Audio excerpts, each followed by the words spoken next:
Hello, everyone. Today is pretty interesting day. It is Friday, December the 26th, 2025. And I think that I'm being trained really right now of listening and trusting in the word of the Most High God, the creator of the universe. Um, so it is noontime right now. And if uh, if you haven't been, if you're new to the channel, and this channel is new, even though I'm a long time listener of YouTube, the creator of the universe has moved my spirit to now bring some of the information that she has given me to share with all of you, and also any of the prophetic words that and things that we are to be in expectation of from the new uh, age that we are now living in, and of course the new paradigm that is now operating in this universe, and in particularly planet Earth.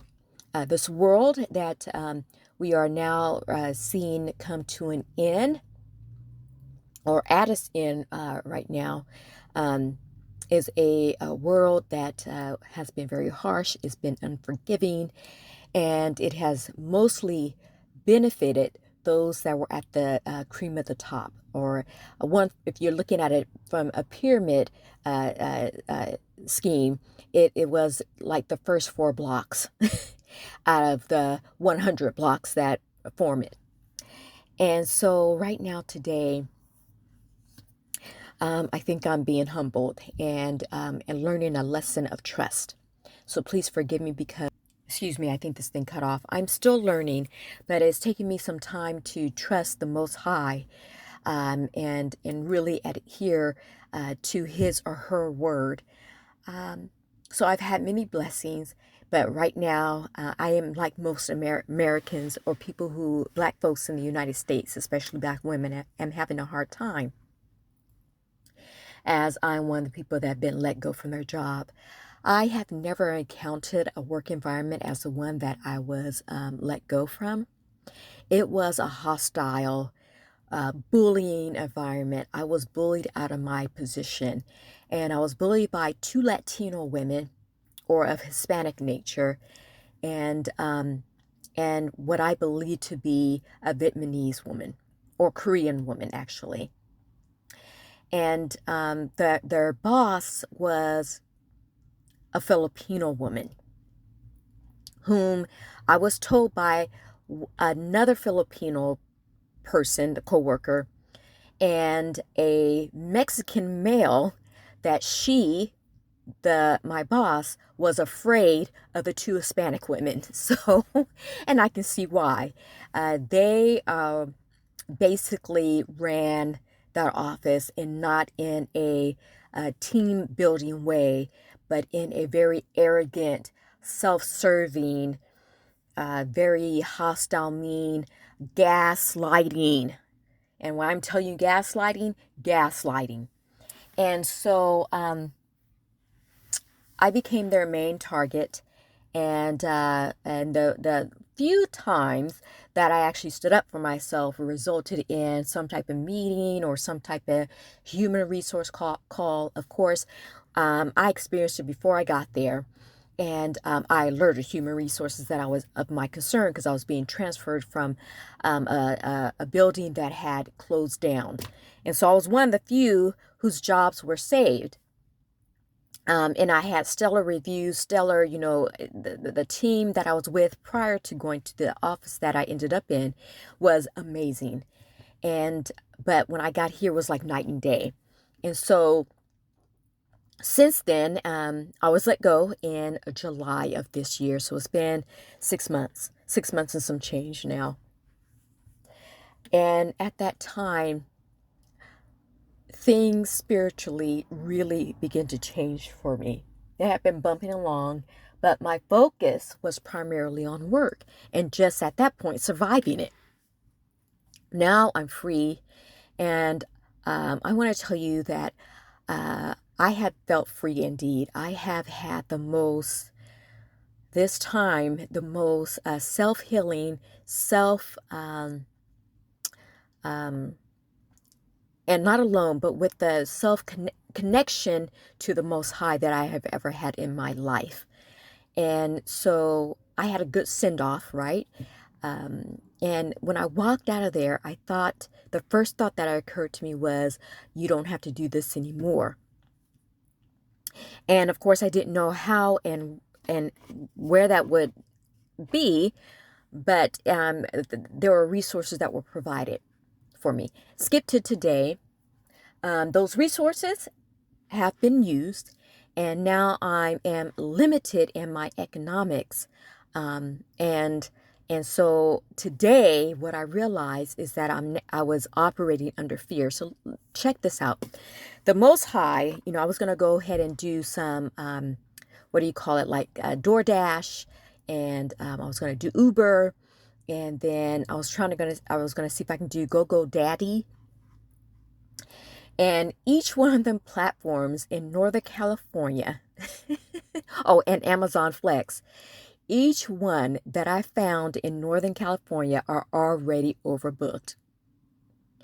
And when I got up this morning, first of all, for this past, I guess, couple of weeks, these past three weeks, yeah, I would say 3 weeks, this past month, actually, I had been hemming and hawing, and not because I was like, I don't know if I want to do it. Was more or less in the back of my head, and I truly believe that it was Most High saying, you don't have to do this. You don't have to do this. You don't have to go here. You don't have to do this.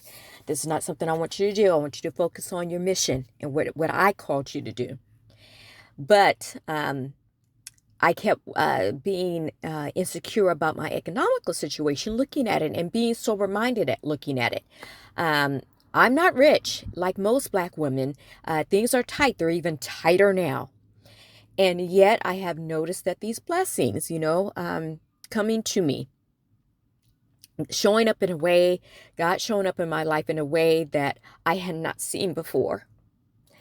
And but I'm human. I'm imperfect. We're thousands of years since the fall of man, and even mankind.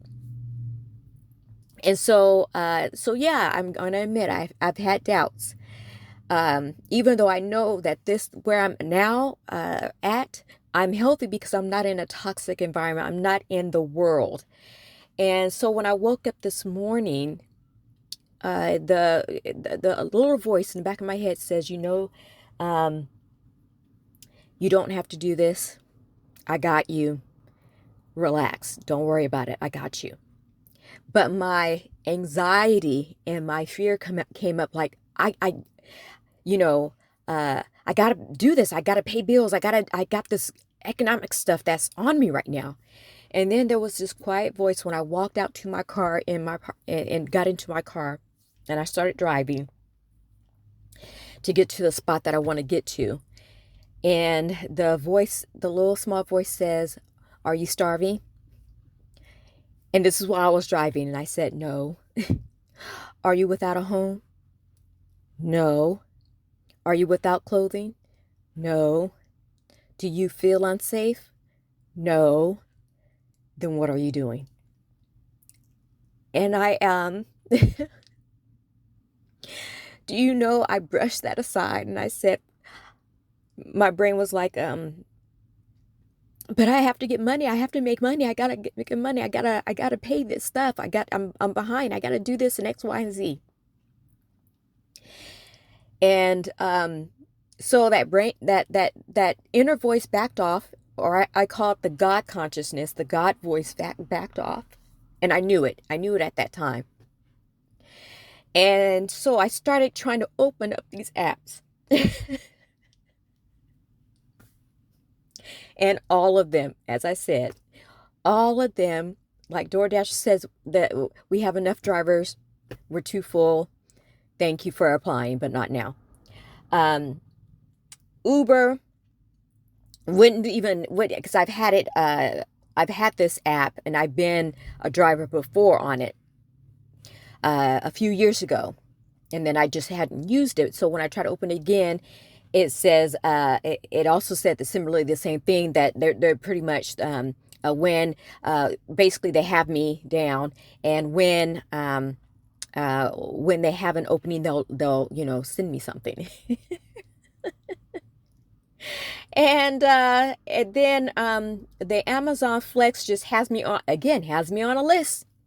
Thank you. We have you on a list, and when an opening comes up, we'll let you know. We'll notify you.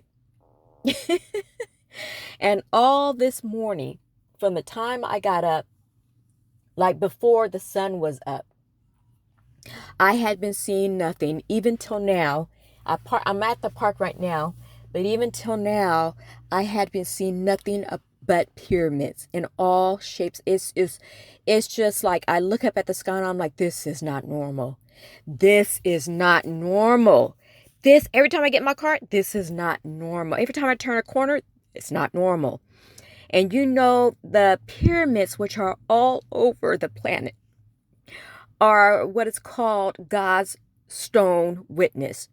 It is not for maybe the generations who built them, but the generations who built them knew that we would need to have some type of tangible hands-on proof that there is a God or a Most High or a Jehovah or an Elohim or what you call it, Mashiach. There is a Yahweh. We do have the Holy Spirit. There is something, and it is real, something greater than what everyone else would be saying, something greater than ourselves. And so, like they say if you look at the Great Pyramid of Giza, it's mathematically perfect. But do you realize that that's the same thing throughout all of the pyramids here or in the United States? They just don't tell you about the way that they're situated are usually on grid lines. Their measurements are precise to perfection, and that they speak of literal and heavenly order. Like the pyramid, like in Giza, is like the same width of the circumference of the earth, is similar, the same numbers. The way it's positioned, if you were to open up a map and lay it down flat, it's positioned precisely in the middle. The height of it denotes like the dynamic between the distance between the earth and the sun. The measurements are precise. And so seeing that, to me, I'm taking it as a sign from the Most High. So now I know in my brain intellectually, I have just got to let go. I got to let go, and I got to pray to be brave and be courageous, and just trust that the creator of the universe will continue to take care, to care for me. Not take care, but to care for me. Because like so many of you, we're kind of, as Black folks, we are out here on our own, and we are quiet for a reason. I've been looking for work, but I get this feeling, I get this feeling, this little voice in my head, and I think I'm just going to have to trust that, as fearful as I am. I've got to admit that. But to be courageous, that the creator of the universe, not so much as that white folks have pushed us out of their environment, is not as much as that maybe the creator of the universe has removed us from their environment and removed our spiritual power for them to use. Now, of course, I do have a lawsuit out on this company, by the way, and they've had that since this summer. They said that they're reviewing it, and so we'll see what the outcome is. My stomach kind of gets really nervous when I think about this, because it takes a lot of courage for anybody who is descendant of American slaves in Hebrew. It takes a lot of courage for us to do something like that, because especially as a Black woman, we're just not believed about a lot of things. About most things, we're not believed. And these people, they know this, including the immigrant. The immigrant knew this. Yeah, that's my car. I'm sitting in my car at a park. And especially the women, who were not young. These were uh, early to middle aged women, by the way. And I think they knew this. I think they thought that they would be protected, but they just didn't know who they were messing with. And I told them at one point, I told one of them, I said, you really need to leave me alone. You need to leave me be. I believe that I was sabotaged by them. I believe that there were a lot of things that were happening that to make me look incompetent. And it was like night and day, folks, night and day. And the Spirit was letting me know, yeah, they're doing the most. They're doing the most. But the Creator of the universe was like, I'm having them do this because they have to show who and where they are. And I started praying. I said, yeah, get them out of the country. If they and if they're doing this on a large scale, this is how they act, get them out of the country. If there's that type of ungratefulness, let them go. And the Creator of the universe has answered my prayers in particularly.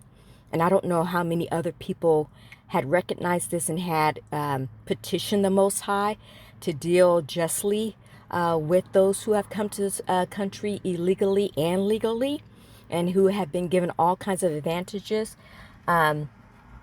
I worked in a place where, if you know, with the COVID, they were giving checks to immigrants, and they were giving them thousands of dollars. People, the California was giving them buckaroos of money, and all of it was tailored. The majority of it was tailored to Hispanic people.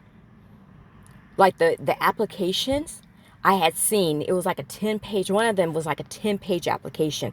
And it was all about them proving that you weren't a descendant of American slaves. You weren't Hebrew. And they were getting money. But now that the tables have turned, and so the arrogance of that, it's going to be a mighty lesson for them to learn.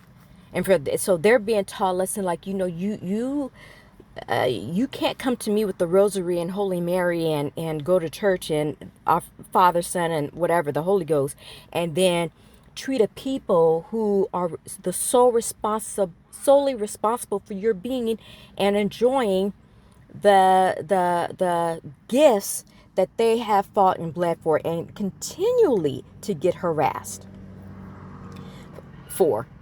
You don't go in and join with their enemies and then get so arrogant that I won't produce justice. And I do believe that is, I wasn't the only one. I think there are a lot of black women, and I think a lot of black men, especially in the construction industry. I gotta wonder how many black men suffered the same way, were bullied and insulted and sabotaged out of your construction jobs or out of your tech jobs or whatever jobs that you were in that were taken over by the immigrants. And it's not all of them, but there are certain types that really became arrogant and really became comfortable in America, and really believed that they could just go ahead and slip in and take over. And what you fail to realize is that the spirit of America's upkeep was always in the blood of the black slave. That's what you failed to realize. You failed to realize that this country was on the shoulders of our backs, and that the spirit to rule in this nation came from us. And that these people, that's why they said parasites, right? That these people we've had that have been our former masters, it was a parasitic relationship. That's what you failed to realize. And the reason why you failed to realize that, because you never came to us and asked us questions. You never came to inquire to us about what this country is and what it was and who these people are. You never did that. You thought you can come over here and you thought that, well, I can just get in where I fit in. I don't need to ask you nothing because I believe the message that they have told about you, even though I seen Malcolm X, even though I know of Martin Luther King. I know of Minister Louis Farrakhan, but that don't matter. I'm going to be just as willful and deny reality as much as your former slave masters, because I mark white on my census. And so now I'm a white person. So now, as far as with the jobs where you can drive, and you know, the gig economy, it's mostly made up from what I see, you know, when I use these services myself, use them, not driven for them, but use them, is that I've always seen people from the East, from like India, Pakistan, that part of the world. And I think most of them have literally saturated the gig economy, because that's all I see. That's all I see doing this. That's all I see when you see the markings on the car, like the Lyft and the Uber and whatnot. You when you look at the driver, you see them. And so right now I'm asking for the Most High to continue to deal with them too.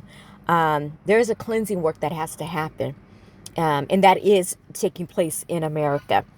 And so when you hear about the immigrant complaining about why, we are speaking out about that. And I just listened to Lady Boulay, who is a great commentator, and she was showing some videos on why they're confused. And she, you know, like they thought that they were immigrants just like us, but that we were immigrants just like them, but we're not. We're not. We are the soil. Like, and white folks know that, even though they haven't told them. So anyway, that's what I wanted to say. Trust and believe. Thank you. Bye.